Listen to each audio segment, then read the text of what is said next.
च मे दिव्यं यो मां वेत्ति तत्त्वतः त्यक्त्वा देहं पुनर्जन्म नैति मामेति सोऽर्जुन।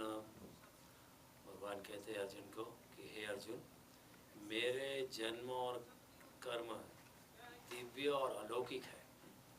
इस प्रकार जो मनुष्य तत्व से जान लेता है वह शरीर को त्याग कर फिर जन्म को प्राप्त नहीं होता है, लेकिन मुझे ही प्राप्त होता है। भगवान कहते हैं कि जन्म और कर्म मेरे दोनों दिव्य है, और जो इंसान इसी दिव्यता को पहचान लेता है अपने अंदर, वो मृत्यु के पश्चात फिर दूसरा जन्म नहीं पाता है, मुझको ही पा लेता है। तो भगवान ने बड़ी अद्भुत चौथे अध्याय में शुरुआत की और भगवान ने कहा इमं विवस्वते योगम प्रोक्तवान विवस्वान मनवे प्रावा मनोरिश्वा भूगवे। इस प्रकार मैंने इस गीता का सत्य, गीता का योग पहले मैंने सूर्यदेव को बताया, फिर बाद में उन्होंने मनु को बताया, मनु ने अपने पुत्र ईश्वर को बताया।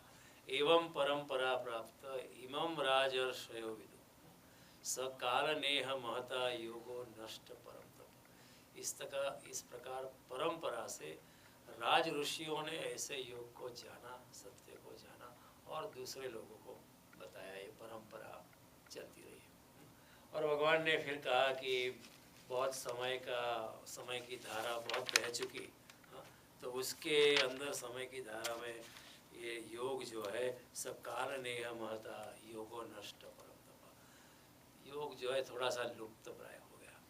यहाँ नष्ट शब्द का इस्तेमाल किया है कि नष्ट का जो मीनिंग हम समझते हैं इस युग में, वो नष्ट का मतलब वो पूरा नष्ट हो गया ऐसा माने, पूरा उसका रहा ही नहीं। लेकिन हमारी भारतीय संस्कृति में, सनातन धर्म में ये मान्यता है कुछ भी नष्ट होता ही नहीं हर चीज़ परिवर्तित होती है लेकिन नष्ट नहीं होती। तो उस जमाने में जब कृष्ण ने कहा था योगो नष्ट परम तप, तो उनका मतलब ये नहीं था कि नष्ट हो गया जो हम आज समझते हैं। उनका मतलब ये था कि वो थोड़ा सा लुप्त प्राय हो गया था, क्योंकि हमारी सनातन धर्म की हमेशा ये मान्यता है कि कोई कभी मरता ही नहीं है, सिर्फ ट्रांसफॉर्मेशन होता है आत्मा के स्वरूप में सब है ही। ये कुर्सी अभी है वो नष्ट नहीं होती, उसका रूपांतरण हो जाता है। 100 साल के बाद उसका लकड़ा जो है, उसका जो other material will convert into other material and will retransform. The matter is never destroyed. And वही बात आइंस्टाइन ने भी बताई इस युग में, 20वीं सदी में, कि पदार्थ कभी नष्ट नहीं होता है, हमेशा रूपांतरण होता है। तो भगवान ने कहा योगो नष्ट परम तप। और फिर भगवान ने कहा कि स एवाय मयातिद्य योग प्रोक्त पुरातन भक्तों में सखा चेती रहस्यम एतद्। तो मेरा भक्त है और इसलिए मेरा मित्र है, इसलिए ये योग मैं फिर से तुम्हें समझाने जा रहा हूँ। तो अर्जुन सवाल पूछता है कि आपका जन्म तो अभी का है, अपरम भवतो जन्म परम जन्म विवस्वत कथम एतद् विजानीयाम त्वम आदौ प्रोक्तवान्। आपका जन्म तो अभी का है, मैं कैसे मानूं कि आपने ये बताया होगा। तो भगवान कहते हैं कि अब भगवान अपने जन्म की बात कर दे, क्योंकि अर्जुन ने जन्म के बारे में सवाल किया। तो भगवान ने कहा बहुनी में व्यतीतानि जन्मानि तव च अर्जुन तान्यहम वेद सर्वाणि न त्वं वेत्थ परम तप। बहुत तेरे और मेरे अनेक जन्म हो चुके हैं, मैं उसको जानता हूँ, तू नहीं जानता है। फिर भगवान ने कहा अजोपि सनम व्ययात्मा भूतानाम ईश्वरोपि सन प्रकृतिम स्वामधिष्ठाय संभवामि आत्ममया। वैसे तो मैं अव्यय हूँ, अविनाशी हूँ, अजन्मा हूँ, कभी मैं जन्म लेता नहीं, फिर भी अपनी योग माया को आश्रित करके, अपनी योग माया में प्रविष्ट करके मैं मनुष्य शरीर धारण करता हूँ। फिर भगवान ने कहा यदा यदा ही धर्मस्य ग्लानिर्भवति भारत अभ्युत्थानम धर्मस्य तदात्मानं सृजाम्यहं परित्राणाय साधूनां विनाशाय च दुष्कृतां धर्म संस्थापनार्थाय संभवामि युगे। मैं हर युग में आता हूँ परित्राणाय साधूनां, सज्जनों की रक्षा के लिए और दुर्जनों के विनाश के लिए। और जब भी धर्म की हानि होती है और अधर्म बढ़ने लगता है तब तो मैं आता हूँ। तो भगवान का मैंने आपको बताया था कि भगवान तो वैसे प्रकट ही है उनको जन्म लेने की जरूरत नहीं, वो तो सर्व जगह व्याप्ति है। हरिव्यापक सर्वत्र समान, ईशावास्यमिदं सर्वं यत्किंचित् जगतामयि येन भूतान्य शेषण द्रक्ष्यस आत्मन्यथोमयि। वासुदेव सर्वमिति स महात्मा सदुर्लभ। घाट गड़िया પછી नाम रूप जुजवा अंते तो है, चारों ओर ब्रह्म ही ब्रह्म है। वस्तुतः एवरीथिंग इज ब्रह्म स्वरूप, एवरीथिंग इज परमात्मा स्वरूप। तो इस आधार से अवतार का होना या अवतार का अंतर्धान और सिर्फ मनुष्य की दृष्टि में, जो मनुष्य माया में खोया हुआ है उनके लिए अवतार धारण करना पड़ता है। वैसे धर्म का कभी नाश होता नहीं लेकिन जो माया में डूबा है उसकी दृष्टि में धर्म का नाश हो रहा है। लेकिन जो ज्ञान में डूबा है उसके लिए ज्ञान भी कभी नष्ट, ज्ञान क्या है? सत्य ज्ञान है और सत्य कभी नष्ट नहीं होता है, सत्य हमेशा है। तो इस प्रकार भगवान ने ये सब बातें की थी। अब भगवान कहते हैं, जब जन्म की ही बात हो रही थी तो भगवान ने कहा कि जन्म कर्म च मे दिव्यम यो मां वेत्ति तत्वतः, मेरे जन्म और कर्म दिव्य है और इसको जो तत्व से जानता है, ठीक ठीक तरह जानता है, ऐसा मनुष्य अपने देह के त्याग के बाद, अपने मृत्यु के पश्चात दूसरे जन्म को नहीं पाता है, लेकिन मुझे ही पा लेता है। भगवान कहते हैं यो मां वेति तत्वतः, ठीक तरह अपनी अनुभूति से जानता है। केवल गीता में लिखा है इस तरह नहीं, केवल पढ़ के नहीं, लेकिन जिसको अनुभूति होने लगी कि मैं भी दिव्य हूँ, मेरे में भी दिव्यता छुपी है। जब मैं अपनी दिव्यता के साथ एकात्मकता साध लेता हूँ तो फिर कृष्ण का जन्म भी दिव्य ही था, ऐसा मैं समझ लेता हूँ। ऐसा जानने के बाद जो इस तरह जानता है इसका पुनर्जन्म नहीं होता है, वो हमेशा परम शक्ति में लीन हो जाता है। भगवान ने यहाँ बड़ी अच्छी बात बताई है, it is a guarantee for us. Bhagwan has given so many guarantees in Bhagavad Gita. संभवामि युगे युगे, it is nothing but a guarantee कि मैं आता हूँ, आपकी रक्षा करता हूँ। ये सब गारंटी भगवान ने दी। एक और गारंटी देते हैं कि जो इस तरह जान लेता है, मेरी दिव्यता को जो पहचान लेता है, किस तरह पहचानोगे? जब अपने अंदर ही समाई हुई दिव्यता को जब हम जान लेते हैं, उसका अनुभव कर लेते हैं, तब फिर हमें पता चलता है कि कृष्ण का जन्म या राम का जन्म, रमण महर्षि का जन्म, विवेकानंद का जन्म, रामकृष्ण परमहंस का जन्म, जो भी अवतार हुए, गौरांग महाप्रभु या भगवान स्वामीनारायण, जो भी कहो, जो भी अवतार हुए, सभी में दिव्यता का प्राकट्य हुआ। और जो इस दिव्यता को अपने अंदर से पहचान लेता है उसका फिर से जन्म नहीं होता है। ये ऐसी बात है कि कोई हमें समझाए, कोई मोटल ओनर हमें समझाए कि आजकल धंधा बहुत चौपट हो गया है। हमारा धंधा अगर मोटल का नहीं है तो हम इतनी तीव्रता से नहीं समझ पाएंगे जितनी तीव्रता से जिसकी और मोटले है वो समझ पाएगा। कोई डॉक्टर से बात करेगा वो बिल्कुल तीव्रता से समझेगा, लेकिन नॉन डॉक्टर को बात करेगा उसको इतना पता नहीं चलेगा जितना पता चलना चाहिए। तो भगवान कहते हैं यो मां वेत्ति तत्वतः। जीवन जो है हमारा विपरीत ध्रुवों पर खड़ा है। यहाँ हानि है तो लाभ है, जन्म है तो मृत्यु है, स्त्री है तो पुरुष है, दिन है तो रात्रि है, यश है तो अपयश है, अपमान है तो अपमान भी है। Life is dependent upon the contradictory polarities of existence. उसके बिना जीवन संभव नहीं है। See, the nature of the world, the chemistry of the world demands that there are contradictory things in life. There are all kinds of हानि है, लाभ, जीवन मरण, जन्म मरण, मोक्ष, शत्रु मित्र, ठंडी गर्मी, all these polarities of life जो है, जो polarities जो life है उसके ऊपर जीवन आधारित है। हमारा जो संसार है वो द्वंद्व पे निर्भर है, और जो हमारा मन जो है और हमारी इंद्रियों जो है वो इसी द्वंद्व को ही पकड़ सकती है, उससे ज़्यादा आगे नहीं जा सकती। हमारा जो मन है, हमारी इंद्रियों जो है वो केवल मन इसी द्वंद्व को ही पकड़ सकती है। ये द्वंद्व यानी नथिंग बट संसार, ओनली द फिजिकल वर्ल्ड। तो हमारा मन जो है, हमारा इंद्रिय जो है, वो दोनों द्वंद्वों के बीच में सदा ऑसिलेशन करता रहे। जैसे वो लोलक का पेंडुलम होता है घड़ी में, तो बड़ी घड़ी जो होती है क्लॉक, उसमें जो पेंडुलम होता है, it fluctuates from one end to another. उसी तरह हम भी संसार में कभी सुखी होते, कभी दुखी होते। कभी हम मान से, कोई ने हमें प्रशंसा कर दी तो हमें बहुत अच्छा लगता है, तो किसी ने आके हमारा अपमान कर दिया तो हम 2-3-4 दिन, 2-3-4 साल परेशान रहते कि हमारा अपमान। वी फ्लक्चुएट बिटवीन, बट हम कभी भी द्वंद्वों के ऊपर उठ के, हमारी दृष्टि, हमारी स्थित प्रज्ञता में बैठ के, हमारे साक्षी भाव में बैठ के हमारी दृष्टि हम पैदा नहीं कर सकते। तो पूरे द्वंद्व में हमारा जिंदगी चली जाती है। और उसका मतलब है जो संसार है, जो द्वंद्व से भरा संसार है, उसको हम कहते हैं लौकिक, उसको कहते हैं लौकिक। और जो द्वंद्व से पार है, जो मन से पार है, जो बुद्धि से पार है, जो इंद्रियों की पकड़ से पार है, उसको हम बोलते हैं अलौकिक। तो इस जगत में लौकिक भी है और अलौकिक भी है।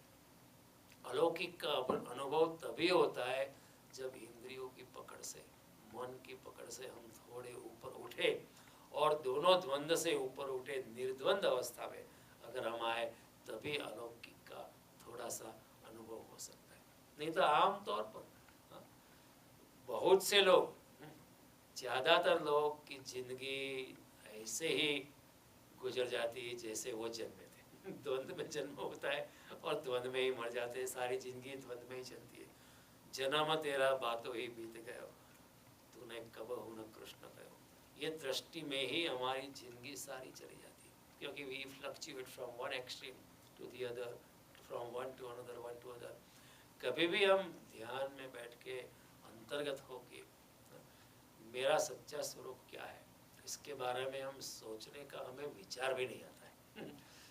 लेट अलोन एक्चुअली डूइंग, उसके बारे में इवन सोचने का भी विचार नहीं आता कि चलो इसके बारे में सोचेंगे मेरा सच्चा स्वरूप क्या है। तो जो इंद्रियों में ही पड़ा रहता है वो अलौकिक का दर्शन नहीं कर सकता।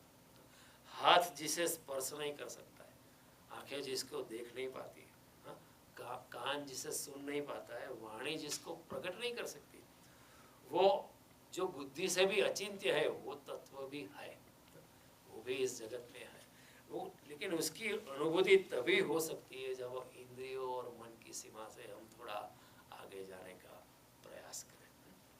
कई लोग मुझे कहा जिन्होंने मौन का एक्सपीरियंस किया है, जो मौन में रहे और 10-15 दिन मौन में रहे तो उनको बड़े बड़े अनुभव होने लगते हैं। मौन यानी ऐसा नहीं कि फिर आप लिख के बात करो, इशारों से बात करो, बाहर कुत्ता है उसको बनाओ।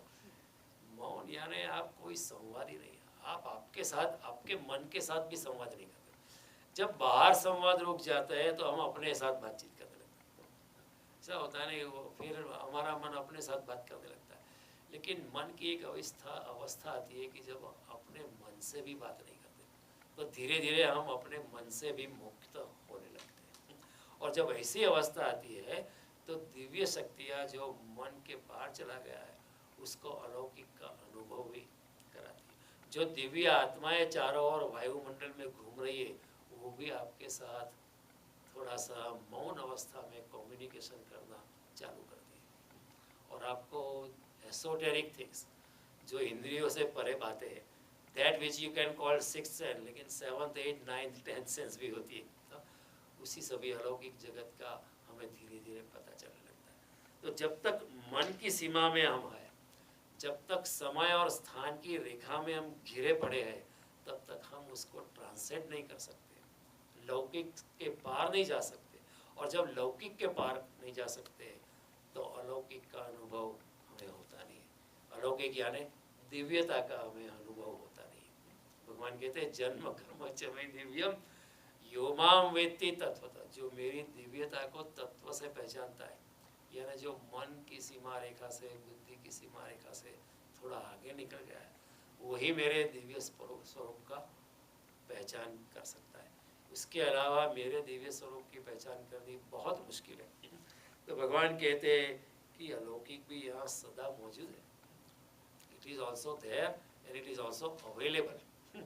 ऐसा नहीं कि सिर्फ है, हम भी अलौकिक का अनुभव, दिव्यता का अनुभव हम भी कर सकते हैं। भगवान कहते हैं कि you know even very next श्लोक भगवान कहते हैं वितराग भय क्रोधा मन माया माम उपासिता बहवो ज्ञान तपसा पूता मदभाव आगता। इस जगत में ऐसे बहुत लोग हैं जिनके राग भय और क्रोध अपने आप चले गए और जिनकी आसक्ति अपने आप चली गई। ऐसे बहुत लोग, यानी बहुत लोग ज्ञान तपसा, जिसकी तपश्चर्या का आधार अहंकार नहीं है लेकिन सच्चा आत्मज्ञान है, ऐसे तपस्वी लोग भी मुझको प्राप्त हो गए हैं।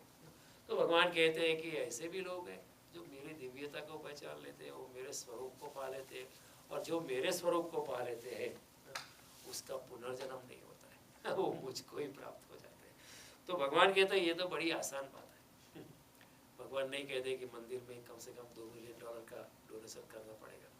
भगवान नहीं कहते हैं कि आपको हर रोज 3 बजे उठना पड़ेगा, सिर्फ 4 घंटा नींद लेगी। भगवान नहीं कहते आपको इतने उपवास करने पड़ेंगे। भगवान नहीं कहते कि आपको ऐसा ढीला टपका करना पड़ेगा, ऐसी धोती पहननी पड़ेगी। There is no conditions attached, no strings attached. Only condition is you be yourself. अपने आप में डूबने का प्रयास करो तो आप अपनी दिव्यता को पहचान पाओ। उसी हिसाब से तुलसीदास जी लिखते हैं कि ये जो परम अलौकिक तत्व है तो बिना पग चलवी सुनाई बिनु काना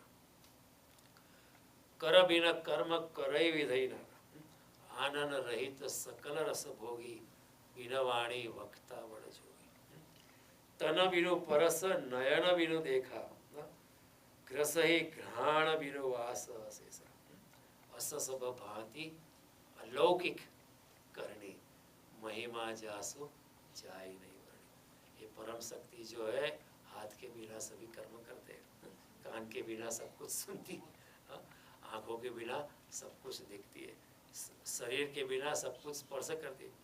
अस सब भांति इस तरह अलौकिक करनी। भगवान कहते हैं जन्म कर्म जमे दिव्य, मेरे कर्म अलौकिक दिव्य है। तो अलौकिक का मतलब ये है जो लौकिकता से पार निकल गया। तो तुलसीदास जी कहते हैं अस सब भांति अलौकिक करनी। जो भगवान यहाँ कहते हैं जन्म कर्म जमे, वही बात तुलसीदास जी कहते हैं महिमा जासो जाय नहीं बढ़ी। मैं उसका वर्णन नहीं कर सकता हूँ। आप सिर्फ अंतर ध्यान होने का प्रयास करो, राम में डूबने का प्रयास करो, तो राम आपके हृदय में है ही, वो प्रकट हो जाएगा। सिर्फ उसके प्रकट का सवाल है। तो भगवान कहते हैं कि वो आलोक जो इंद्रियों में ही डटा रहता है सारी जिंदगी, इंद्रिय का अनुभव ही जिसके अनुभव की जोड़ है सारी जिंदगी, वो अलौकिक के अनुभव से वंचित रह जाता है, बहुत कुछ गंवा देता है। हाथ में $मिलियंस आ जाएंगे लेकिन बहुत कुछ गंवाएंगे। जितनी माया हम बड़ी करेंगे, जितनी द्वंद्व बड़ा करेंगे, जितना हम इंद्रियों में, बुद्धि में और केवल इसमें ही छोटे से कुएं में रममाण करेंगे, तो बड़े बड़े महासागरों से, बड़े बड़े अलौकिकता से हम वंचित रह जाते हैं। तो भगवान कहते हैं कि जरा जागो और मेरी दिव्यता को पहचानो। भगवान कहते हैं मेरा जीवन अलौकिक है। वैसे तो सभी का जीवन अलौकिक है, अलौकिक हो सकता है। वही बात भगवान दूसरे श्लोक में करते हैं कि बहो ज्ञान तपसा पूता मदभाव आगता। ऐसे बहुत लोग जो है मेरे स्वरूप को, मदभाव मेरे स्वरूप को पा गए। तो भगवान ऐसा नहीं कहते कि दिस इज वेरी डिफिकल्ट। वो कहते हैं ओनली फ्यू हैव रीच्ड मी। नहीं, भगवान कहते बहुत लोग मुझे पा गए। उसका मतलब है कृष्ण हमें कहना चाहते हैं कि आप भी कर सकते हो, आपकी भी संभावना है। कृष्ण से I am a representative of your potential. मैं आपका भविष्य हूँ, जो आप हो सकते हो वो उसके बारे में मैं अंगुली निर्देश करता हूँ। तो जीवन तो सभी का अलौकिक है, लेकिन क्योंकि सभी कुछ ब्रह्म स्वरूप तत्वता, चारों ओर ब्रह्म स्वरूप है। हम भी ब्रह्म स्वरूप ही है, लेकिन हमें उसकी पहचान नहीं है। फर्क इतना है कि कृष्ण को मालूम है कि वो ब्रह्म स्वरूप है और हमको मालूम नहीं है कि हम भी ब्रह्म स्वरूप है। सिर्फ हमने पढ़ लिया है, जान लिया है, लोग कहते हैं कि हम ब्रह्मास्मि जानते हैं, लेकिन अनुभव नहीं है। जानना तो ऊपर ऊपर का है, it's only on the surface. हमारे प्राणों के प्राण तक उसकी हमारी अनुभूति नहीं है। तो ये बात समझने जैसी है। इसलिए जिस दिन मनुष्य अपने में छिपी दिव्यता को पहचान लेता है, उसी दिन उसका जीवन भी अलौकिक और दिव्य बन जाता है। वही बात जैसे तीसरे अध्याय के अंत में भगवान कृष्ण ने समझाई थी कि धूमेनाव्रियतेर्वह्नि यथादर्शो मलेन च यथोल्बेन आवृतो गर्भ तथा देनेन विदमावृतम्। जिस तरह धुएं से अग्नि ढक जाता है, जिस तरह धूल से आईना ढक जाता है, जिस तरह गर्भ की झिल्ली में गर्भ ढक जाता है, उसी तरह मनुष्य का सच्चा स्वरूप, उसी तरह मनुष्य की दिव्यता माया के आवरण में ढक जाती है। जब माया से, द्वंद्व से, माया से, लौकिकता से जब मनुष्य मुक्त हो जाता है तो अलौकिकता अपने आप प्रकट हो जाती है। तो ये बात कृष्ण ने बड़ी गहनता से यहाँ समझाई है। तो भगवान कहते हैं कि आप अपने रहे में अपने अंदर जो दिव्यता है उसको समझा, और जब ऐसा होता है तो उसका जीवन भी दिव्य हो जाता है और उसका जीवन जो है उसका नहीं रहता है, फिर उसका जीवन परमात्मा का ही जीवन बन जाता है। तो कई संत ऐसे हैं जो उनका जीवन उनका नहीं रहा उनका जीवन परमात्मा का जीवन हो गया। तो मैं मानता हूँ डोगरे जी का जीवन उनका जीवन नहीं था, वो भगवान कृष्ण का ही जीवन था। रमण महर्षि का जीवन उनका जीवन नहीं था, जो जैसा कराता था भगवान वैसा वो करते थे। चैतन्य महाप्रभु का जीवन खुद का जीवन नहीं रहा था, जैसा भगवान कराते थे ऐसे व्यक्ति अपने जीवन की भागडोर परमात्मा के हाथ में दे देता है, क्योंकि फिर जीवन भी उसका है, और अगर जीवन उसका है तो फिर वो जीवन भी दिव्य हो जाता है। और ऐसा व्यक्ति जो है इस जन्म के पश्चात, मृत्यु के पश्चात, वो दूसरे जन्म को नहीं पाता है, लेकिन भगवान के स्वरूप को पा लेता है, भगवान की दिव्यता को ही पा लेता है। जिसने जाना कि उसके भीतर ही असीम मौजूद है, तो वो सीमित नहीं रहता, वो भी असीम हो ही जाएगा। He becomes unlimited. People, we were surprised when Swami Ram said कि मैं ही ये चांद तारों को चलाता हूँ लोगों ने समझा अब तो ये गया, ये पागल हो गया। लेकिन जब स्वामी राम कहते थे तो भगवान में एकात्मकता स्थापित करके कहते थे मैं ही चलाता हूँ। Very difficult to understand. हम ब्रह्मास्मि कोई अगर मुनि कहे, कोई योगी कहे, ऋषि कहे, तो हम कहेंगे it is a very arrogant statement.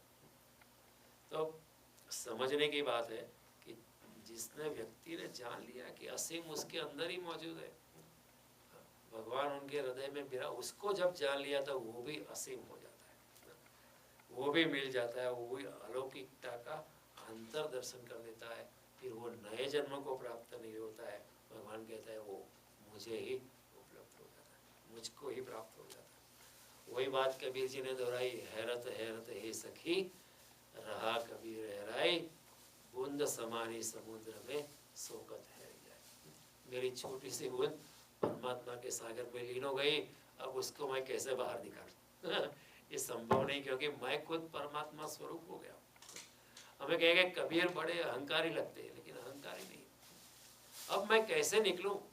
अब जो मैं करता हूँ वो परमात्मा ही करता है, जो मैं लिखता हूँ वो परमात्मा ही लिखता है। जो कबीर के जो भी दोहे हैं तो कबीर कहते हैं वो मैंने खुद नहीं लिखे, वो परमात्मा ने ही लिखवाया है। तुलसीदास ने जो भी चौपाइयाँ लिखी वो कहते हैं मैंने नहीं लिखे, श्री राम जी ने ही लिखवाई है मेरे हाथों से, मैं तो केवल मानती, क्योंकि फिर मेरा जीवन भी वैसे ही अलौकिक हो गया, मैं भी उस दिव्यता को पा लिया। तो भगवान कहते हैं कि ये समझने जैसी है। हमारे नरसिंह मेहता ने भी कहा कि बड़े नरसइयो ते तेज तू तेज, कोई तत्व तू ही है, तो परम तत्व तू ही है, तेने समर्या ते काई संत कीदा। जब इसका स्मरण होता है, योमाम वेति तत्वता, जो ठीक तरह से स्मरण कर लेता है, ठीक तरह से जान लेता है, तेने समर्या ते काई संत कीदा। हे चित्त चैतन्य विलास तद्रूप छे, બ્રહ્મ લટકા કરે બ્રહ્મ પાસે। હું બ્રહ્મ છું અને મારી ચારે બાજુ બ્રહ્મ લટકા કરી રહ્યો છે। સૂરજ ઉગે છે તો એને પણ બ્રહ્મ જ સામે લટકા કરે છે એવું લાગે. સૂરજ હાથમાં તો પણ એમ લાગે. કોઈ નાના બાળકના નિર્દોષ સ્મિતની અંદર પણ નરસિંહ મહેતા પરમાત્માને સ્મિત કરતો અનુભવી શકે છે. અને આપણે પણ એ કરી શકીએ છીએ. ક્યારે? કે જ્યારે આપણો ઈગો ખલાસ કરીએ ત્યારે, કે હું આ સમગ્ર અસ્તિત્વનો એક ભાગ છું અને એ સમગ્ર અસ્તિત્વ એ પણ પરમાત્માનું જ સ્વરૂપ છે. આ સંસાર જે છે પરમાત્માથી જુદો નથી. સંસાર પણ પરમાત્માનો જ એક ભાગ છે. ઘાટ ઘડ્યા પછી નામ રૂપ જોઈવા. સંસાર પણ પરમાત્માનો જ આવિર્ભાવ છે. સંસાર પણ પરમાત્માનો જ एक्सप्रेशन છે. संसार પણ परमात्मा की अभिव्यक्ति है. तो ऐसा जब जान लेता है योगी तो वो भी ब्रह्म स्वरूप हो जाता है. और जब ऐसा जब होता है तो कृष्ण कहते हैं कि उसका पुनर्जन्म नहीं होता है, वो मुझ में ही मिल जाता है. इसी जन्म में मिल गया तो फिर मृत्यु के बाद इट्स ओनली ए फॉर्मेलिटी. जब तुम्हारा जीवन उसका ही जीवन हो गया है, जब आप बचे ही नहीं है, फिर उसका ही जीवन हो गया था, फिर मृत्यु के पश्चात अब फिर से आपका जन्म नहीं होता है. जन्म का अगर मैं समझता हूँ कि मेरा जन्म हुआ है तो मैंने मेरी बूंद को अभी बूंदी समझी है, सागर नहीं समझा है. जब मैं अपने आप को मानता हूँ कि मैंने जन्म लिया means I am separate from him. लेकिन योगी समझता है कि जन्म तो मेरा वैसे टेक्निकली हुआ है, लेकिन जन्म तो वैसा उसका ही हुआ है. His body has taken place in a different form. न जन्मने का अर्थ जो भगवान कहते हैं उसका पुनर्जन्म नहीं होता है. उसका अर्थ है कि इस बूंद ने लौकिकता से अतिक्रमण कर दिया और अलौकिकता में चली गई. ये बूंद जो है जो सीमित थी वो असीम दिव्यता में चली गई. इस बूंद ने अपनी सीमाएं तोड़ दी और असीम अंधराधर में प्रवेश कर दिया. बूंद जो है वो सागर बन गई है. और जब ऐसा जो भी ऐसे अलौकिक को अनुभव को पा लेता है फिर उसका जीवन ही होता है, जन्म नहीं होता. फिर मृत्यु के पश्चात भी उसका जीवन होता है. बुद्ध ने किसी को पूछा कि आप बुद्ध देह छोड़ने वाले थे तो बुद्ध के शिष्य बहुत परेशान कि आप मृत्यु के पश्चात कहाँ होंगे. भगवान बुद्ध ने कहा ये मैं अस्तित्व में मैं अपने आप को विगलित कर दूंगा. ये पहाड़ जो है, नदियाँ जो है, वृक्ष जो है, चारों ओर अस्तित्व में मैं व्याप्त हो जाऊंगा. मैं यहाँ ही रहूँगा, मैं कहीं जाने वाला नहीं. मेरी जो चेतना जो है चारों ओर व्याप्त हो जाएगी. और आप फिक्र मत करना, मेरा शरीर नहीं होगा लेकिन मैं आपकी सहायता करने के लिए सदा मौजूद रहूँगा, क्योंकि मैं भी ब्रह्म में विलीन हो जाऊँगा. अगर मैं ब्रह्म में विलीन हो जाऊँगा तो मैं भी चारों ओर व्याप्त हो जाऊँगा. चारों ओर पूरे ब्रह्मांड में मैं व्याप्त हो जाऊँगा. तो आप फिक्र मत करो, मैं यहाँ ही हूँ. रमण महर्षि को भी किसी ने पूछा कि आप कहाँ होंगे तो रमण महर्षि ने वही जवाब दिया कि मैं यहाँ ही होगा. मैं कहाँ जाऊँगा, चारों ओर वायुमंडल में मैं प्रवेश मैं यहाँ ही हूँ. अभी भी आप रमण के साथ कनेक्ट कर सकते हो. लेकिन जब मैं कहता हूँ कि आप बुद्ध के साथ कनेक्ट कर सकते हो या रमण महर्षि के साथ कनेक्ट कर सकते हो, उसका मतलब नहीं ऐसा नहीं कि जो रमण महर्षि का वो फॉर्मेट था, जो मनुष्य देह था उसके साथ, उसका मतलब इतना है कि वो परम शक्ति जिसमें रमण महर्षि लीन हो गए उसके साथ आप भी एकात्मकता प्राप्त कर लोगे. इसलिए हमारे सनातन धर्म में एक शब्द बड़ा अच्छा है, ब्रह्मलीन. योगी मृत्यु के पश्चात ब्रह्मलीन, ब्रह्म में लीन हो गया. कभी भी कोई भी योगी हमारे सनातन धर्म में भारतवर्ष में अगर उन्होंने जब देह छोड़ी, हम नहीं कहते कि वो मरे, हम कहते कि उन्होंने देह छोड़ी स्वेच्छा से और ब्रह्म में लीन हो गए. बड़ा अच्छा शब्द है, ब्रह्मलीन हो गए. येषां ब्राह्मी स्थिति पार्थ नैनम प्राप्य विमुह्यति. ये ब्रह्म की स्थिति है हे अर्जुन. स्थित्वा अस्य अंतकाले भी ब्रह्म निर्वाण, अंतकाल तक इस ब्रह्म की अवस्था में रहकर वो ब्रह्म निर्वाण को प्राप्त हो जाता है. तो रमण महर्षि ने भी यही बात की, मैं कहीं नहीं जाऊंगा, मैं चारों ओर ब्रह्म में व्याप्त. अगर चारों ओर हूँ तो इस दक्षिणेश्वर मंदिर में भी हूँ. चारों ओर अगर हूँ, चारे ब्रह्मांड में व्याप्त हूँ तो यहाँ भी रहूँगा. इसमें क्या है, कौन सी दिक्कत है? इसमें कोई दिक्कत नहीं. रामकृष्ण परमहंस ने भी अपनी पत्नी शारदा जी को बताया था कि आप तुम फिक्र मत करना, तुम विधवा होने वाली नहीं हो. मैं देह छोड़ता हूँ, लेकिन फिर भी आपका सौभाग्य बना रहेगा। तो उनके मृत्यु के पश्चात भारत में एक ही विधवा ऐसी हुई उन जमाने में जिन्होंने अपना चांदला और मंगलसूत्र छोड़ा नहीं, और चूड़िया भी पहने रखी, उसी तरह साड़ी पहने रखी। एक ही ऐसी विधवा, क्योंकि हर रोज सुबह उठ के जिस तरह पहले करती थी उनके लिए भोजन बनाती थी, उनके लिए अभी भी वैसा ही भोजन, और उनको अर्पण करके श्रद्धा से, पूर्ण भक्ति से वो खुद उसमें अपना खुद का भोजन करती और लोगों को बांटती थी। क्योंकि रामकृष्ण ने कहा, मैं कहीं नहीं जाने वाला, I am here for ever, मैं तो अजन्मा हो गया मैं अजन्मा हूँ, मेरी कोई मृत्यु नहीं है, मैं हमेशा हूँ, आप भी हमेशा। फर्क इतना है कि मुझे पता है, आपको पता नहीं। आप थोड़े अबूझ है, मैं थोड़ी, आप निर्बोध शिशु जैसे। छोटा सा बच्चा जब जन्म लेता है कितना निर्बोध होता है, उसको पता नहीं चलता है कि माँ उसकी देखभाल कर रही है, पिताजी देखभाल है, चाचा के मासी सब लोग उसके लिए, लेकिन उसको कुछ पता नहीं, निर्बोध है। एक निर्बोध शिशु की बात ये, मुझे बोध हो गया है, तो उसके लिए। तो इस तरह ऐसे ही बातें होती रही। रमण ने भी यही कहा, रामकृष्ण ने भी यही कहा, बुद्ध ने भी यही कहा कि मैं कहाँ जाऊँगा, मैं यहीं रहूँगा। तो then it is only being, आप है, लेकिन कोई शरीर का कोई आपको बंधन नहीं है, आप कोई शरीर में नहीं। अब ऐसे लोगों को जिसका ये जीवन मृत्यु का भ्रम टूट गया है, उसको अब छोटे छोटे शरीर में निवास नहीं करना पड़ा।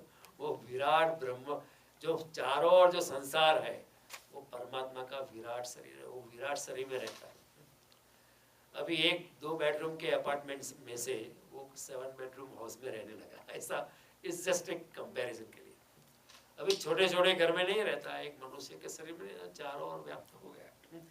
जिसको भ्रम है जीवन मृत्यु का कि मेरा जन्म होता है, मेरे मृत्यु, उसको जीवन की ऊर्जा का, जीवन की ऊर्जा के स्तोत्र का अनुभव नहीं है।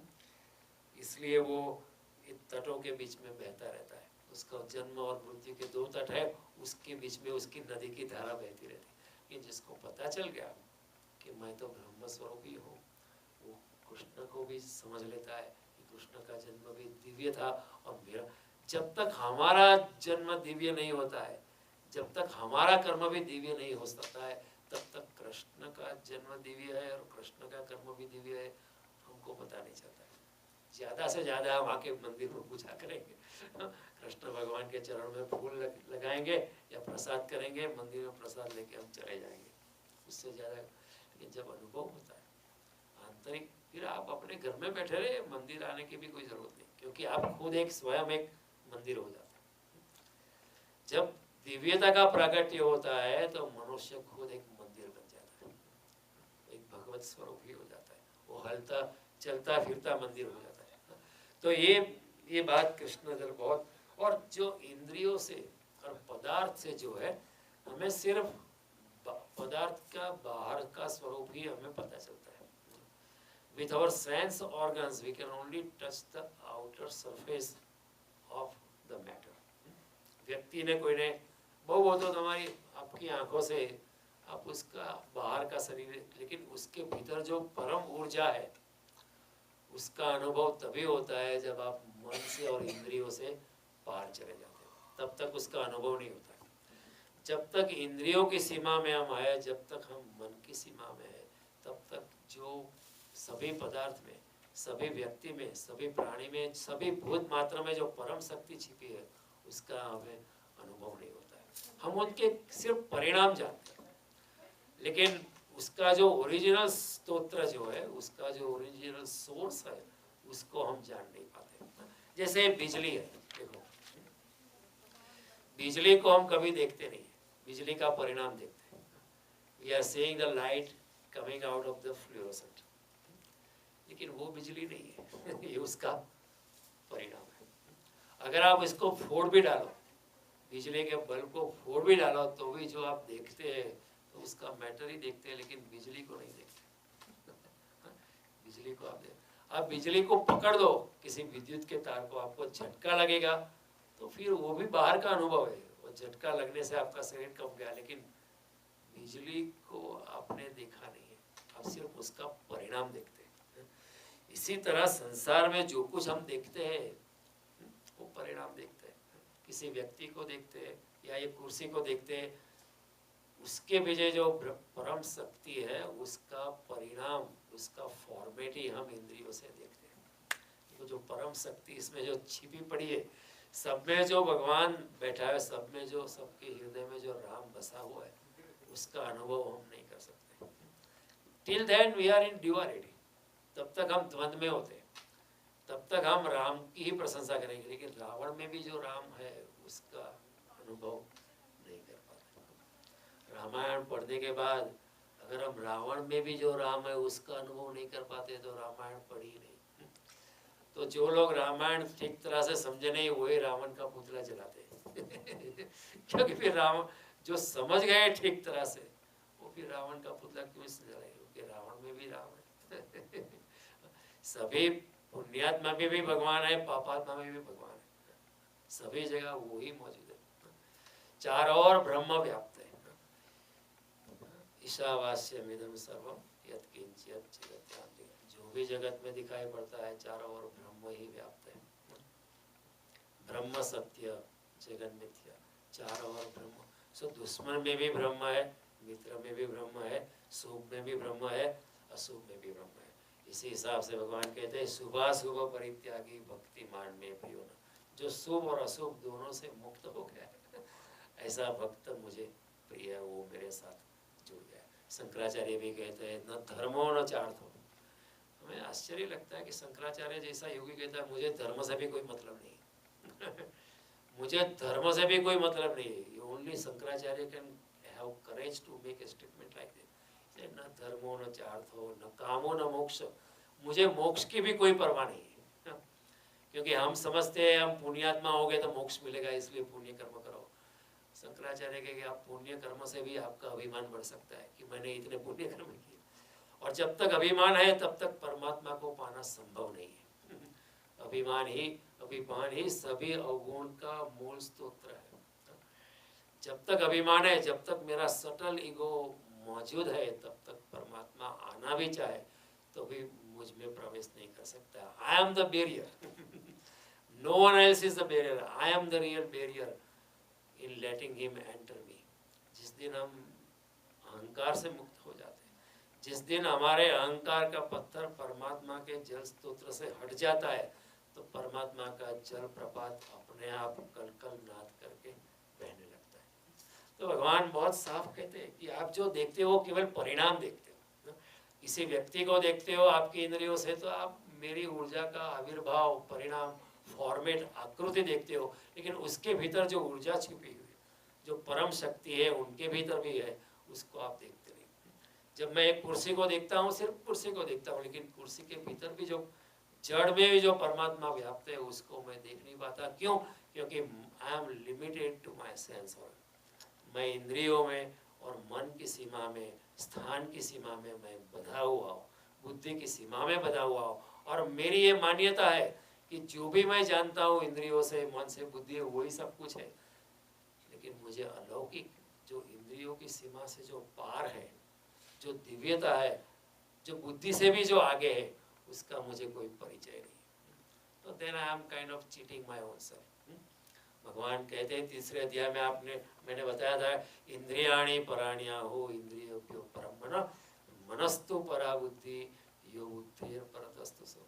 इंद्रियों से मन आगे, मन से बुद्धि आगे, लेकिन बुद्धि से भी जो आगे है वो तत्व आत्मा का तत्व है, परमात्मा का तत्व है। तो बुद्धि is also very limited. Even Einstein's intelligence is quantitative. जिसके हमारे सनातन धर्म ने मेधा का है, जिसके हमारे सनातन धर्म ने प्रज्ञा का है। पंडित होना एक बात है, लेकिन प्रज्ञावान होना दूसरी बात है।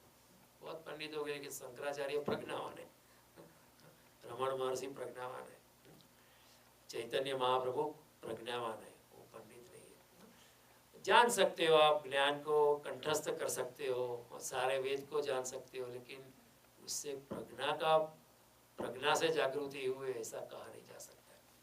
तो भगवान कहते हैं कि हम सिर्फ परिणाम देखता है, लेकिन जो अलौकिकता का दर्शन करता है, अलौकिकता का जो इंद्रियों से बाहर निकलने का साहस करता है, it is a very courageous step. अपने मन और इंद्रियों को छोड़ के आगे जाने का साहस जो करता है, you will be then your total equation in the world will change. You will become so different that all your worldly arrangement will change and आप थोड़े दिख जाएंगे। लेकिन जैसे जैसे आप परम के मार्ग में आगे बढ़ते हो तब तक परमात्मा आपको सहायता देता है। इसलिए हम जितने भी संत हुए उनको हमने पागल ही कहा है। नरसिंह मेहता, गहलोत नरसिंह मेहता सभी को हमने पागल ही कहा है, क्योंकि मीरा भी पागल कही, हमारी दृष्टि से पागल ही थी, इतना राजमहल छोड़ के चली गई। बुद्ध को हमने बुद्धू कहा, इतना धन था, इतनी राज्य था, इतनी संपत्ति थी, इतनी सपना थी, इतनी सुंदर स्त्रियां उपलब्ध हुई, उसी को छोड़ के बुद्ध निकल पड़े। तो लोग कहते हैं इनको पाने के लिए हमारे सारी जिंदगी व्यस्त करनी पड़ती है और तुम उसको छोड़ के चले गए, अब बुद्धू है। तो बुद्धू शब्द जो बुद्ध से निकला क्योंकि उन्होंने त्याग करके चले गए, लेकिन बुद्ध के मन में जो सत्य का उद्घाटन हुआ था, सत्य का जो प्रादुर्भाव हुआ था, तो जब बुद्ध छोड़ के चले तो सारथी ने में कहा कि मैं छोटा मुंह बड़ी बात करता हूँ राजकुमार, आप छोड़ के मत जाइए, इसके लिए लोग सारे जिंदगी देते, आपको तो जन्म से मिल गया, आप छोड़ के क्यों जा रहे हो। बुद्ध ने देखा कि कहा कि आपकी बात सही है सांसारिक दृष्टि से, लेकिन जिसका अनुभव मुझे होने लगा है अंतर में, उसके सामने ये तो सब मिट्टी है, मिट्टी भी नहीं है। जिसका अनुभव, जो परम तत्व का अनुभव मुझे होने लगा है, उसके सामने ये राज्य, सत्ता, संपत्ति, इतनी सुंदर स्त्रियां, उसके सामने, ये आनंद के सामने ये कुछ, there is no comparison, and therefore I am going. लेकिन बुद्ध को समझना मुश्किल हो जाता है। तो जो अलौकिकता को जान लेता है, तो कृष्ण कहते हैं जो ऐसे इंद्रियों से पार जाने का साहस करता है, मन के पार जाने का साहस करता है, बुद्धि से पार जाने का साहस करता है, and is ready to be labeled as a stupid guy in the ordinary world, उसको ही अलौकिकता का अनुभव होता है। ऐसा पुरुष कृष्ण की दिव्यता को जान सकता है, अपने में बसी दिव्यता को जान लेता है। और भगवान कहते हैं कि ऐसा व्यक्ति जिसने मेरा जन्म और मेरा कर्म दिव्य है, अपनी दिव्यता को पहचानने के बाद जिसने जाना है, उसका ये दरी शरीर छोड़ने के बाद दूसरा जन्म होता नहीं है, वो मुझको ही प्राप्त हो जाता है। See what a beautiful statement, what a courageous statement, what a big guarantee Krishna has given. And he said even you can do it. वो कहते ही इसलिए है कि हमारी भी यही संभावना है। ईश्वर सर्वभूतानां हृदय देशे तिष्ठति अर्जुन, मैं सभी प्राणियों के हृदय में बैठा ही हुआ हूँ, सिर्फ उसको मौका दो। और मौका हम दे नहीं पाते क्योंकि हमारी ही माया से वो दबा गया। जिस तरह अग्नि धुएं से दब जाता है, उसी तरह हमारे माया के आवरण से ही हमारी ही परम ज्योति जो हमारे में ही है वो दब जाती है। हमें अपने सच्चे स्वरूप का पहचान नहीं था। फिर हम कह नहीं सकते कि चिदानंद रूप शिवोम, हम कंठस्थ कर देते हैं, मंदिर में आके बोल भी देते हैं मैकेनिकल में, कायेन वाचा मनसेन्द्रिया बुद्ध्यात्मनावाद प्रकृति स्वभावाद करोमि यत् यत् सकलम प्रयत्न नारायणामिति स, ये सभी तुमको समर्पण है। लेकिन कर्म योग का जो गहनता है उसको कौन जानता है, बहुत कम लोग जानते हैं। हमारा तो ये मंदिर में आना, फिर थोड़े कंठस्थ किए हुए मंत्रोच्चार करके हम बहुत अच्छा हो, बहुत मैं भी धार्मिक हूँ, मैं भी बड़ा भगत हूँ, ऐसा मान के प्रसाद लेके चले जाने का और सारे जगत में कहने का मैं बड़ा धार्मिक हूँ, ये धार्मिकता नहीं है, ये ऊपर ऊपर की अवस्था है। आंतरिक दर्शन की कृष्ण बात करते, जो अंदर से जान लेता है मेरे दिव्य स्वरूप को, उसका फिर जन्म नहीं आता है। फिर वो कहता है कि हरि व्यापक सर्वत्र समान, प्रेम से प्रकट सोल में जाए, चारों ओर भगवान व्याप्त है, प्रेम से उसका प्रागट्य हो सकता है। मैंने गोविंद लीनो मोल, I have bought the Govind, Meera says you can't buy him. अगर आप $1 मिलियन, $10 मिलियन, $1 ट्रिलियन भी यहाँ चंदा दान करते हैं तो उसका मतलब ये नहीं कि परमात्मा आपके जेब में आ गया, ऐसे परमात्मा जेब में नहीं आता है। लेकिन अगर आपके हृदय, अगर आप परम प्रेम स्वरूप हो गए, एक है प्रेम और दूसरी है भक्ति जो परम प्रेम स्वरूप, नारद जी कहते हैं भक्ति परम प्रेम स्वरूप, ये संसार के प्रेम से बड़ी आगे की बात है। तो जो ऐसे परम प्रेम को जान लेता है वो परमात्मा में मिल जाता है। भगवान कहते हैं न वेद यज्ञाध्ययन न दाने न च क्रिया भी न तपोर भी। मैं वेदों के अध्ययन से या कठोर परिश्रम से या कठोर तपस्या से मैं प्राप्त नहीं होता। कैसे प्राप्त होता हूँ? भक्त्या त्वदनन्या शक्य अहमेव विदोर्जुन ज्ञातुम द्रष्टुम च तत्वेन प्रविष्टुम च परम। लेकिन जो भक्ति से, परम भक्ति से, परम भक्ति यानी जो अपने आप को मिटा देता है और मुझ में लीन हो जाता है, he becomes a non entity, he becomes zero, तभी परम उसमें प्रवेश कर जाता है। आप पूर्ण भक्ति से परमात्मा में प्रवेश कर सकते हो, उनको जान सकते हो। और वही बात कृष्ण इधर कहते हैं जन्म कर्म च मे दिव्यम यो माम वेति तत्वतः त्यक्त्वा देहम पुनर्जन्म नेति मामेति सोचो। वो फिर से पुनर्जन्म को प्राप्त नहीं होता है बल्कि मुझको ही प्राप्त होता है। और फिर ऐसा योगी कहता है ईशावास्यम इदम सर्वम। ऐसा योगी नरसिंह कहेगा घाट गड़िया पछी नाम रूप जुजवा अंत्य तो है मनो है मोह। चारों ओर ब्रह्म ही है।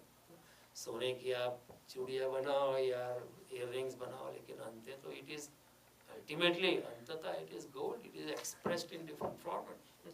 तो ऐसा पुरुष को फिर भगवान कहते हैं वो फिर से उसका जन्म नहीं होता है, उसको फिर से ऐसे छोटे छोटे घर, छोटे छोटे शरीर में प्रवेश नहीं करना पड़ता, छोटे छोटे घर में नहीं बसता है, क्योंकि वो विराट परमात्मा में, विराट परमात्मा के शरीर में लीन हो जाता है।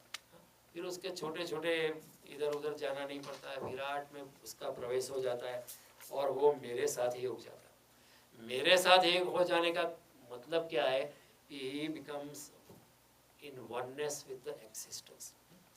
ये भी जो एक्सिस्टेंस है वो भी परमात्मा का स्वरूप है, ये परमात्मा का विराट शरीर है। जो भी हम चारों ओर देखते हैं वो परमात्मा का विराट शरीर है। तो भगवान कहता है ऐसा योगी ही becomes one with the existence, he is not different from the existence. फिर ऐसा योगी अनुभव करता है कि चारों ओर मैं ही ब्रह्म स्वरूप हूँ और चारों ओर सब कुछ ब्रह्म स्वरूप ही है। वासुदेवम सर्वमिति स महात्मा सुदुर्लभ, चारों ओर वासुदेवी है। ऐसा अनुभव करने वाला योगी बहुत दुर्लभ है, बहुत is the rarest of the rare phenomenon, not a person, it's a phenomenon। तो इस तरह अस्तित्व के साथ जो एक हो जाता है वो फिर ब्रह्म में लीन हो जाता है, उसको हम कहते हैं ब्रह्मलीन हो गया, वो निर्वाण को प्राप्त हो गया, वो ब्रह्म निर्वाण को प्राप्त हो गया, वो परम तत्व को प्राप्त हो गया। फिर उसको उसका शरीर में जन्म नहीं होता है क्योंकि सारा ब्रह्मांड उसका शरीर हो जाता है, विराट हो जाता है। तो ब्रह्मांड का अर्थ ही है कि that which is ever expanding. ब्रह्मांड is not more of a spiritual terminology, it is more of a scientific terminology. 20वीं सदी में आइंस्टाइन ने भी ये कहा कि यूनिवर्स इज एवर एक्सपांडिंग। और हमारे संस्कृत शब्द ब्रह्मांड का भी अर्थ है that which is ever expanding. तो unlimited, you become unlimited because you are everywhere. You are here and everywhere. You are here, everywhere and nowhere. However you want to put it. However you want to put it. You are here, everywhere and nowhere. चारों ओर व्याप्त हो जाता है। नित्य सर्वगत स्थाणु अचल वयम सनातन। भगवान कहते हैं दूसरे अध्याय में कि आत्मा भी सर्वगत है, चारों ओर व्याप्त है। इसी तरह यहाँ कृष्ण कहते हैं, और कृष्ण जब बोलते हैं कि मेरा जीवन अलौकिक है तो ऐसा नहीं कि हमारा जीवन अलौकिक नहीं है। He represents us. He is hinting at our possibility. हमारे में जो पोटेंशियलिटी छुपी है, हम भी ब्रह्म स्वरूप हो सकते हैं, उसकी तरफ भगवान अंगुली निर्देश करते हैं। भगवान कहते हैं आप भी ब्रह्म स्वरूप हो सकते हो, इस तरह कर सकते हो। तो हमारे ऋषियों ने कहा हम ब्रह्मास्मि, मैं भी ब्रह्मा। कृष्ण जब मैं की भाषा मैं भी ब्रह्म स्वरूप हो, तो हमारे भारतवर्ष में इतने संत लोग हो गए, उन्होंने ऐसी घोषणा की थी, तो हम जानते थे, तो हम उनको कोई मारते नहीं थे। हो सकता है कोई ऋषि मुनि ब्रह्म के स्वरूप को पा रहे हैं, लेकिन पश्चात्य जगत में जब जीसस ने कहा कि मैं ही ब्रह्म स्वरूप हूँ, तो लोगों ने उनको क्रूसीफाई कर दिया। जब मंसूर ने कहा अनल हक, तो मुसलमान जगत में उनको वो समझ नहीं पाए, तो उनको रौंद के मार दिया। लेकिन जब हम कृष्ण जब कहते कि मैं ब्रह्म स्वरूप हूँ, या कोई ऋषि कहता है कि हम ब्रह्मास्मि, तो हमने उनको मारा नहीं, लेकिन हमने कह दिया वो तो भगवान स्वरूप है। But that was a smart technique. It doesn't mean जब हम कहते हैं कृष्ण तो भगवान है, तो it doesn't mean we have understood him, we have been little smarter. जब जीसस ने कहा ऐसा तो लोगों ने मार दिया, मंसूर ने कहा तो लोगों ने मार डाला, लेकिन हम लोग स्मार्ट है, हम कहते हैं आप तो भगवान है, हमारे बस की बात नहीं है, नमस्कार, हम चलते पड़े। हमने कृष्ण को समझने का प्रयास नहीं किया, ऋषि को समझने का प्रयास, हम कहे आप तो बड़े, हमारे से हो नहीं सकता है, वी बिकेम एक्स्ट्रा स्मार्ट कि नहीं, हम चल देते, लेकिन हम भी नहीं समझे। हालांकि ऊपर से लगता है कि हम बड़े नॉन वायोलेंट है, we accommodate contrary ideas, we are very democratic. ऐसा नहीं है। हम भी कृष्ण को कहाँ समझे, हम भी कहाँ बुद्ध को समझे, हम कहाँ महावीर को समझ पाए, हम कहाँ चैतन्य प्रभु को समझ। हम कहते हैं आप तो भगवान है, बस छोड़ो हमें। आपकी पूजा करेंगे, मंदिर में थोड़ा चंदा देंगे, आपकी आरती करेंगे, लेकिन आपको समझने की बात, जन्म कर्म च मे दिव्यम, ये समझने के लिए कौन आता है? कोई नहीं आता है। तो भगवान, हम लोग जरा थोड़े ज्यादा स्मार्ट हो गए, वी वर लिटिल स्मार्टर, लेकिन इसका मतलब ये नहीं है कि हम समझ गए। हमने भी वही गलती की, हमने मारा नहीं ऐसे लोगों को, हमने पूजा कर दी, लेकिन पूजा करके हम छटक गए। कई लोग कहते हैं ना, देखो अरे मैं इतना योगी नहीं, ये मेरे बस की बात नहीं है। कृष्ण कहेंगे ये तो एक्सक्यूज है। You are trying to avoid taking that journey. जब कोई कहता है ये मैं इतना पहुंचा हुआ आदमी नहीं हूँ, मैं तो बड़ा सीधा साधा हूँ, ये मेरे बस की बात नहीं, ज़्यादा से ज़्यादा सुबह घर में दिया जला सकता हूँ, ये सब ध्यान तपश्चर्या ये मैं नहीं कर सकता हूँ, ये तो योगी कर सकता है, मैं नहीं कर सकता हूँ। These are the very smart ways of excusing ourselves out of it. इसे ये मैं नहीं कर सकता हूँ, इसलिए मैं तो चलता हूँ, मैं दुकान चलाता हूँ, जॉब करता हूँ, मेरा क्लिनिक है, मेरी कंसल्टेंसी है, इतनी 7 मॉडल है, ये सब बातें मैं नहीं कर सकता। It is not my cup of tea, we say. लेकिन these are excuses. Krishna says आप भी कर सकते हो। And if you say you don't want to do, it doesn't mean you are very humble. कई लोग ऐसा मानते हैं कि जो कितना प्रामाणिक है, कितना विनम्रता है, कि वो खुद कहता है कि मेरे बस की बात नहीं। कृष्ण के ये तुम्हारी चालाकी है। आप छटक जाना चाहते। कृष्ण कहते हैं मैं कहता हूँ तुम भी पा सकते हो। हम कहेंगे नहीं, ये मैं नहीं कर सकता, मैं इतना नीच हूँ, इतना गिरा हुआ, मेरे बस की बात नहीं। कृष्ण के आप गिरे हुए हो तो भी तो आप मुझको पा सकते हो। अपि चेत सुदराचारो भजते माम अनन्य भाग साधुरेव से, जो पापी से भी पापी है उसके लिए भी मेरा मार्ग खुला है। इसलिए कोई वाल्मीकि लुटारा वाल्मीकि ऋषि बन सकता है। लेकिन हम बड़े चालाक है ना, हम कह ले मेरे बस की बात नहीं है, मैं छटक जाता हूँ। हम लोग थोड़े स्मार्ट है। और कठिनाई ये है कि भगवान को कहता है मैं ब्रह्म स्वरूप हूँ, क्योंकि ये तो मनुष्य की भाषा में कहना पड़ता है। जो अलौकिक अनुभव है वो मनुष्य की लौकिक भाषा में उसको बताना पड़ता है, ये मजबूरी है। और भाषा में उसका समन्वय किया नहीं जा सकता है, क्योंकि भाषा has its own limitation, language is its own limitation. बात है अलौकिक और मनुष्य की भाषा है लौकिक। तो भगवान को कहता है मैं ब्रह्म स्वरूप है, मेरा जन्म और कर्म दिव्य है। भगवान को ऐसा बताना पड़ता है। लेकिन जब भगवान मेरे जन्म और कर्म की बात करते हैं तो उस में सभी समाविष्ट हो जाते हैं, एवरीथिंग इज इंक्लूडेड, क्योंकि एवरीथिंग इज ब्रह्म स्वरूप। In his mind, two is also included. When he says me, the others are also included because others are also Brahma Swarup. He is not excluding. तो भगवान जब कहते हैं, क्योंकि ये तो भाषा की मजबूरी है, कहना पड़ता है, इसलिए जब उपनिषद का ऋषि कहता है कि हम ब्रह्मास्मि, कि मैं ब्रह्म स्वरूप हूँ, तो उसके ऊपर स्ट्रेस मैं पे नहीं है, लेकिन ब्रह्मास्मि उसके ऊपर स्ट्रेस है, मैं पे स्ट्रेस नहीं। वो तो भाषा इतनी डिफेक्टिव है मनुष्य की कि अलौकिक का अनुभव लौकिक भाषा में एक्सप्रेस नहीं किया जा सकता, वो वर्णनातीत है, सभी भाषा से परे। You cannot contain truth in the framework of human languages, because truth transcends beyond human language. लेकिन सब कृष्ण की मजबूरी है, ये बात उनको करने पड़ती क्योंकि उनके मय में तू भी इंक्लूसिव है। तो इस तरह भगवान कहते हैं कि मेरे जन्म और कर्म दिव्य है, लेकिन आप भी कर सकते हो। Don't give me any excuses ना, don't try to show that you are very humble person. मैं कुछ नहीं कर सकता हूँ, मैं तो गिरा हुआ हूँ, मैं तो पापी हूँ। भगवान कहते हैं ये सब बातें बेकार की। पापी से पापी भी अगर मेरे साथ चलने लगे वो भी पुण्यात्मा हो जाता है, आप फिक्र मत करो। और देखो वास्तव में भगवान का जन्म दिव्य होता है, वो ऑर्डिनरी प्रोसेस से जन्म नहीं लेते। कई लोग कहते हैं कि अगर कंस को मालूम था कि देवकी का 8वां पुत्र उनकी हत्या करने वाला है, फिर देवकी और वसुदेव को साथ क्यों रखा, उनको अलग ही कर देना था ताकि वो पैदा ही नहीं हो। लेकिन कृष्ण का जन्म देवकी जी और वसुदेव के शारीरिक संयोग से नहीं हुआ था। आप श्रीमद् भागवत पढ़ो, उसमें वर्णन आता है कि उसको योगिक प्रक्रिया उसको कहते हैं वेद दृष्टि। जब कृष्ण का अवतरण होने वाला था तब वसुदेव जी इतने दिव्यता से भर गए कि उनका शरीर सुनहरे कांति से भर गया, प्रकाशमान हो गया। और उस अवस्था में उन्होंने देवकी के प्रति देवकी की आंखों में सिर्फ प्यार से देखा, और देवकी जी ने भी बड़े प्यार से बड़ी दिव्यता से उनकी आंखों में देखा, और भगवान दृष्टि के माध्यम से देवकी के गर्भ में प्रवेश हो गए। तो this is not an ordinary reproductive process. हमारा सभी का जन्म स्त्री पुरुष के संयोग से होता है, भगवान का जन्म ऐसा नहीं हुआ था।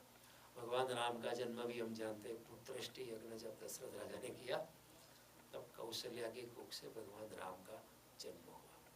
ऐसा नहीं कि दशरथ और रानियों का शारीरिक संयोग हुआ और उससे भगवान का जन्म हुआ, ऐसी बात नहीं। बड़ी अलौकिक जन्म होता है। क्रिश्चियंस को शायद पता नहीं है कि वर्जिन मैरी क्यों कहते हैं। वो तो बाद में पता चला कि जब जोसेफ ने कहा कि I had no relationship with that woman,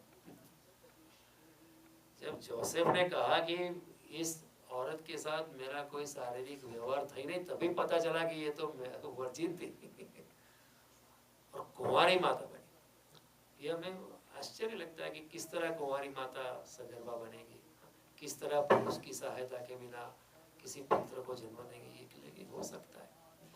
और ऐसा भी अगर हुआ है कि माता किसी पुरुष के साथ संभोग में उतरी, फिर भी अगर जब जन्म होता है, अगर माता दिव्यता में है, माता की भावना दिव्यता में है, तो माता कुंवारी है। इस दृष्टि से उन्होंने वर्जिन मैरी कहा। कोई ख्रिस्ती धर्म वाले भी समझा नहीं पाते, लेकिन ये संभव है। तो कौशल्या कुंवारी ही थी। भले वो शादीशुदा थी, लेकिन कौशल्या इस दृष्टि से कुंवारी ही माता थी, वर्जिन। तो ये समझने की बात है। और भगवान कहते हैं मेरे कर्म भी दिव्य है, क्योंकि भगवान का सारा कर्म जो है निष्कामता की भावना से होता है। इसलिए भगवान की जीवन जो है वो एक लीला होती है, एक नाटक होता है, क्योंकि बिल्कुल निष्कामता है। There is no attachment at all. जब मथुरा नगरी डूबने को है तभी भी भगवान को कोई शोक नहीं, डूबने दो, कोई बात नहीं। जब मैंने समझाया ब्रह्मा जी की जो माया ब्रह्मा ने खड़ी की बालकृष्ण पे, last time I explain to you, और भगवान बछेरे के स्वरूप में और बाल गोपाल के स्वरूप में सभी के पुत्र बन गए। माताओं को बहुत प्यारा रहा, लेकिन भगवान तो बिल्कुल, उनको कोई ऐसी अटैचमेंट नहीं था कि मैं उनका पुत्र हूँ।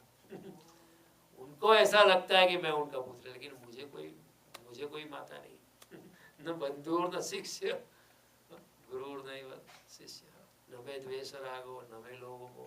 भगवान इसी अवस्था में रहते, तो उनके कर्म भी बड़ी दिव्य और उनका जीवन भी दिव्य, क्योंकि भगवान हमेशा आनंद में रहते, साक्षी भाव में रहते, स्थित प्रज्ञता में रहते, अपने समत्व में रहते, और मृत्यु भी उनका दिव्य होता है।